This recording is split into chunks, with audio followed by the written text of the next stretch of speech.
Welcome back, everyone. It's just another day in the life of a military wife, and I have some really great news for every veteran in the United States.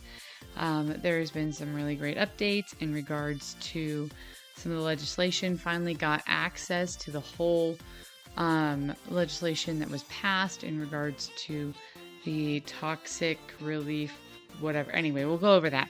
And also something funny that my husband shared with me. I just think it's amusing and, it's positive leadership in the military. So I'll be sharing that all with you. You're listening to Sam Wolf, and this is Life of a Military Wife.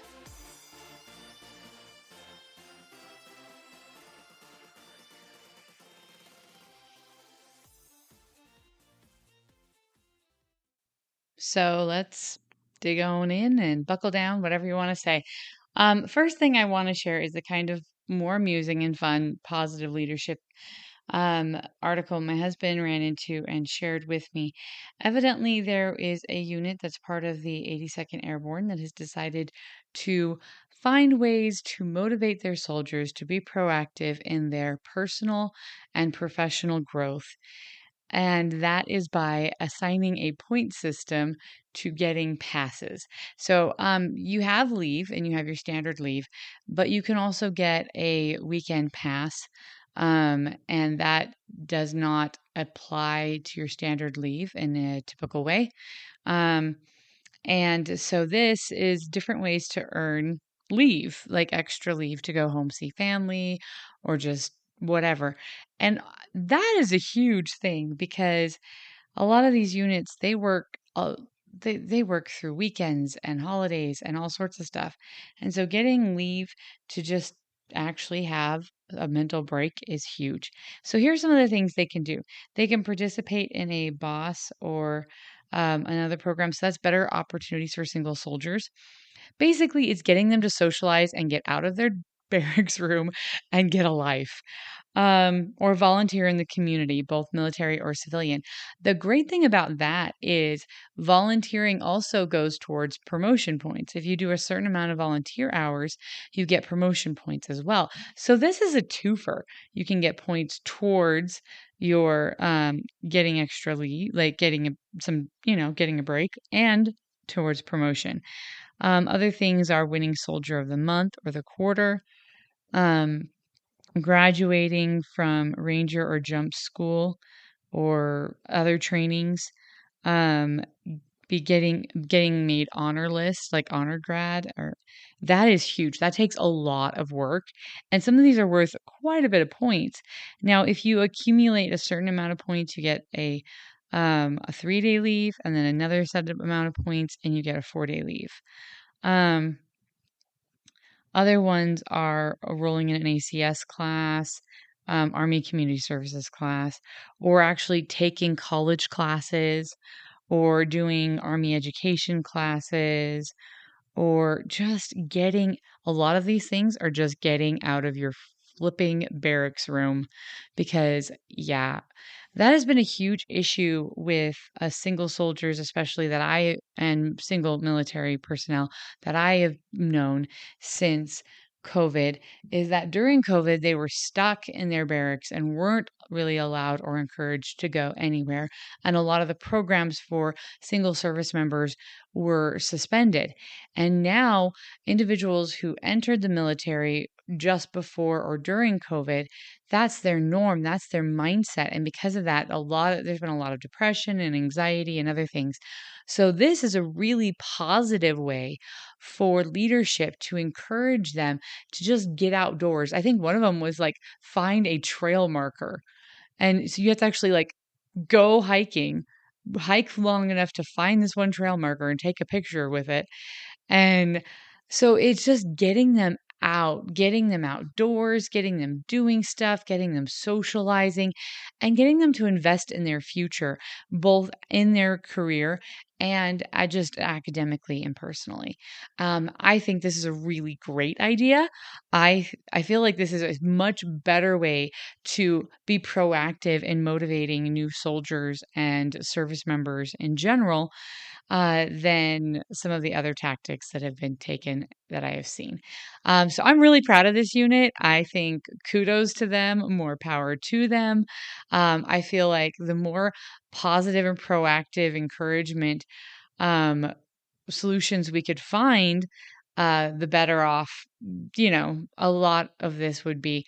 It would really help diminish the issues with behavior and depression and all of those other things that do very much occur in service members. So, more power to them, this 82nd Airborne Unit. I am really like kudos, props to you guys.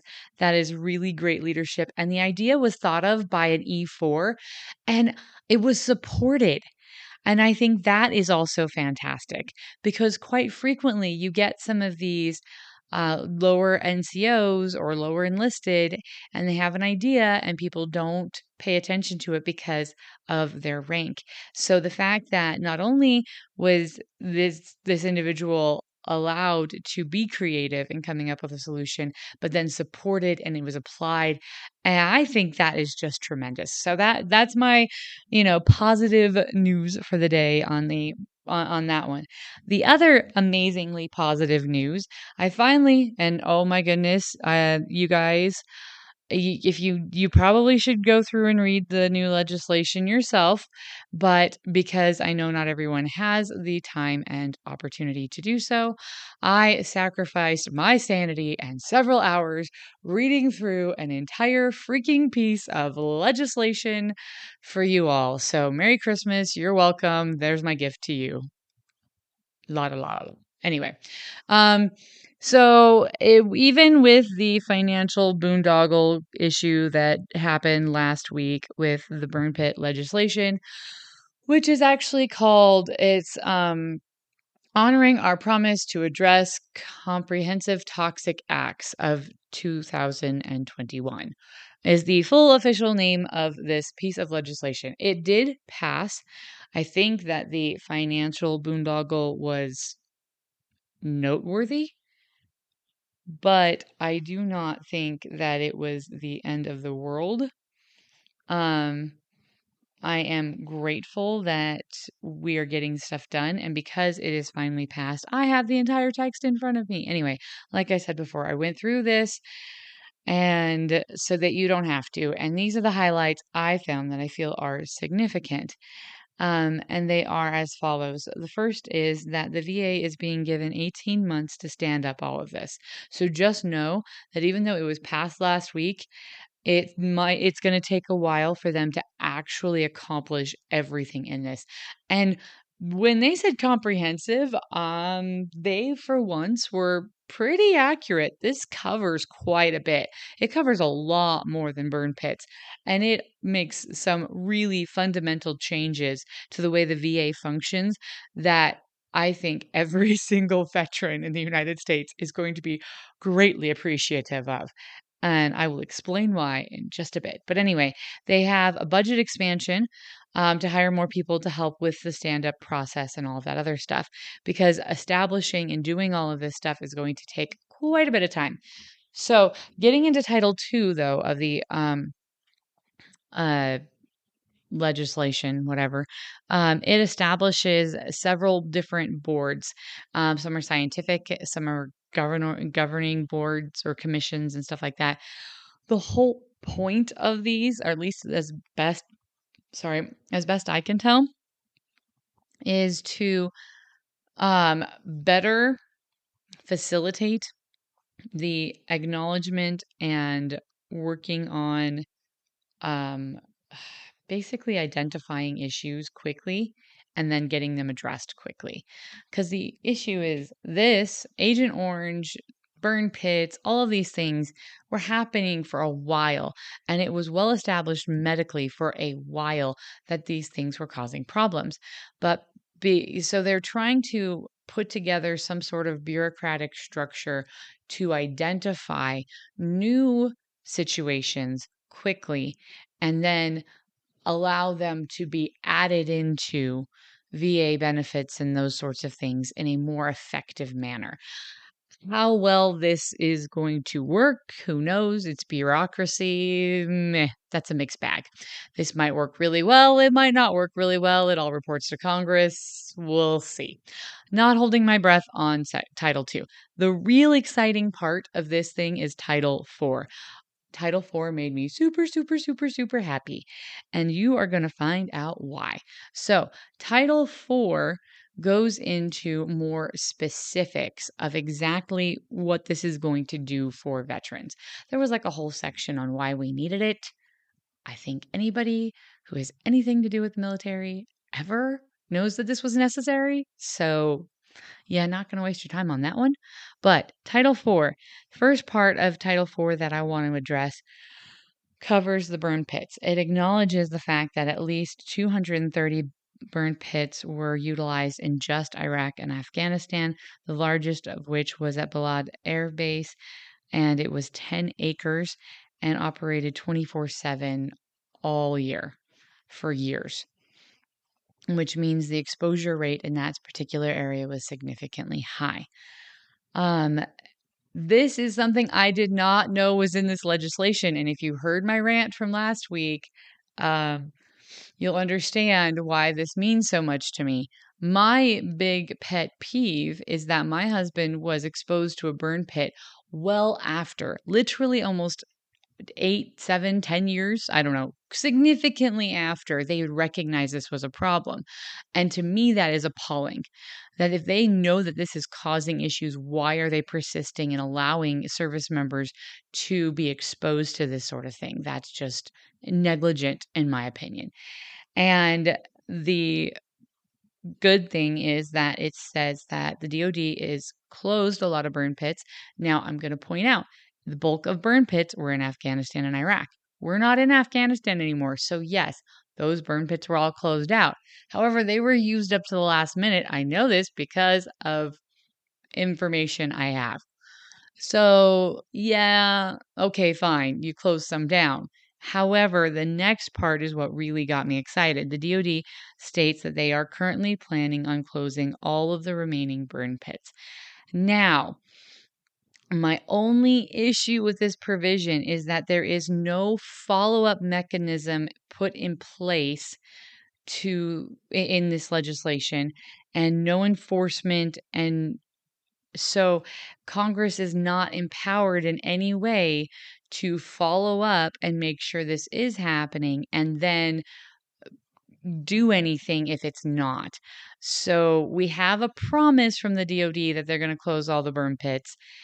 Let's see if it actually happens, because not all of the burn pits, specifically the one my husband was exposed to, is not solely under the jurisdiction of the United States Department of Defense.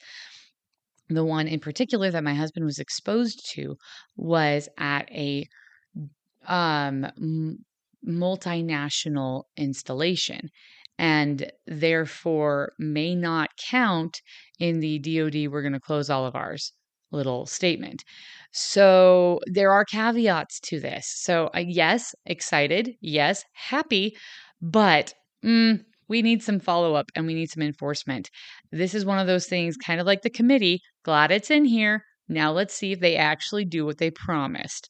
But that's the first part. The part that makes me super, super, super, super, super excited, super duper excited, is that the main point of Title IV is to establish a precedent that the burden of proof of exposure no longer, in many cases, which I will enumerate, does not fall on the veteran. The veterans will no longer have the burden of proof placed on their shoulders to prove exposure, to receive medical care for illnesses contracted due to toxic exposure.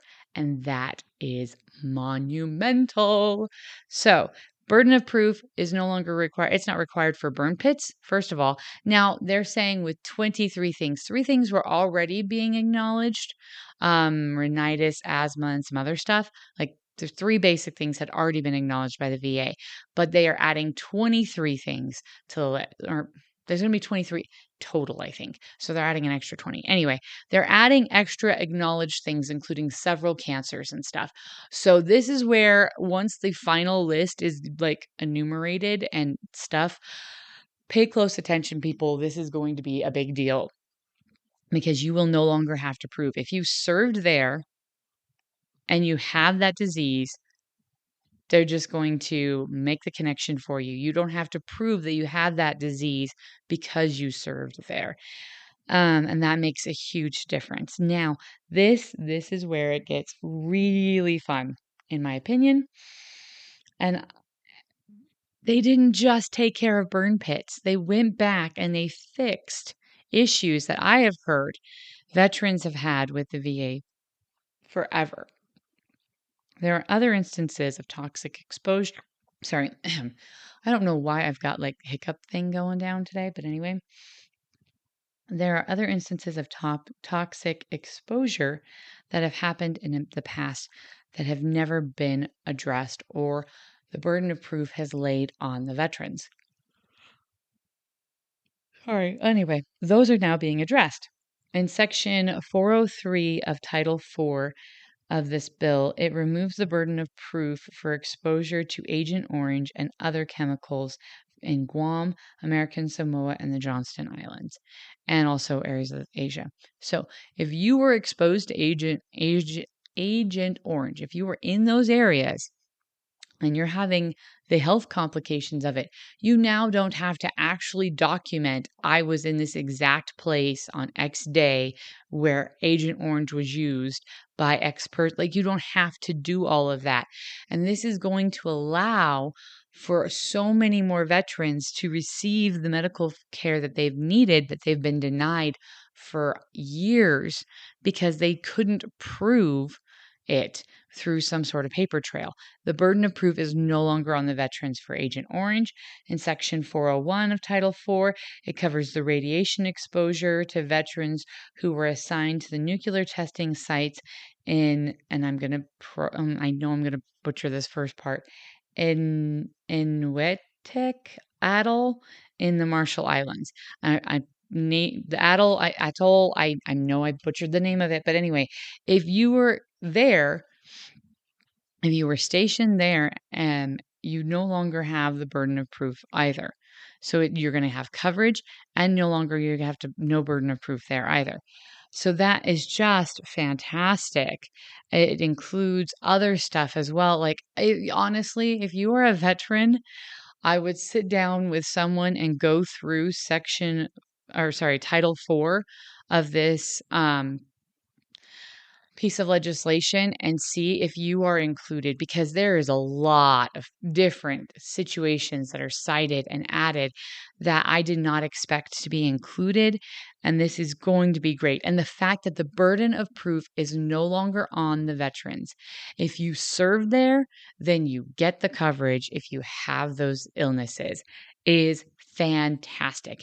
And they point out over and over and over again that a lot of the reasons why soldiers and service members in general were contracting these illnesses is because they were not given proper protective equipment, personal protective equipment. It's called PPE, to be in these situations.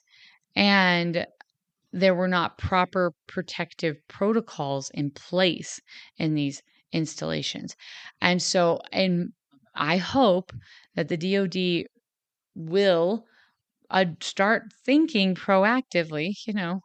We can hope, right? Please. Yeah. Seriously.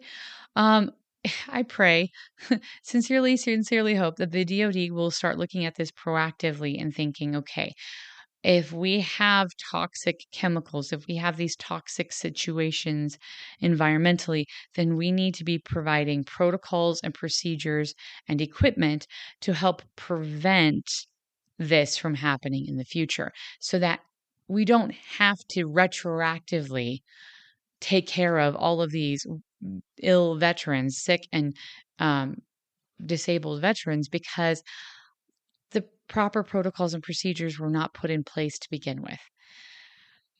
Anyway, I honestly feel like prevention is so much better than just trying to fix it because it took so long. This took way longer than it should have to get through Congress. This took way longer to shut down those burn pits than it should have. And they still are not all shut down, but at least they said they would. So there is a light at the end of the tunnel, whatever phrase you want to use. I am optimistic about this. Granted, I never, ever, never put it past bureaucracy to then mess it up once they got it right. So, hopefully optimistic. However, we will have to wait and see. There's a year and a half for them to implement this completely. Um, P.S. If you want a job with the VA, they're hiring. So I guess that's news. But anyway, I really wanted to share all these updates with you. I hope that this helps your family and friends. If you know anyone who was exposed to the radiation in the Marshall Islands or to Agent Orange or to burn pits, the fact that the burden of proof is no longer required is going to be huge. Please pass on this information. Let people know. Share this with the veterans. This needs to be shouted from the rooftops because this is going to change lives. And that's part of the reason why I cover these things is because I care and I want people to know what's happening and how it's going to help them. So you have been listening to Life of a Military Wife, and I am your host, Sam Wolf.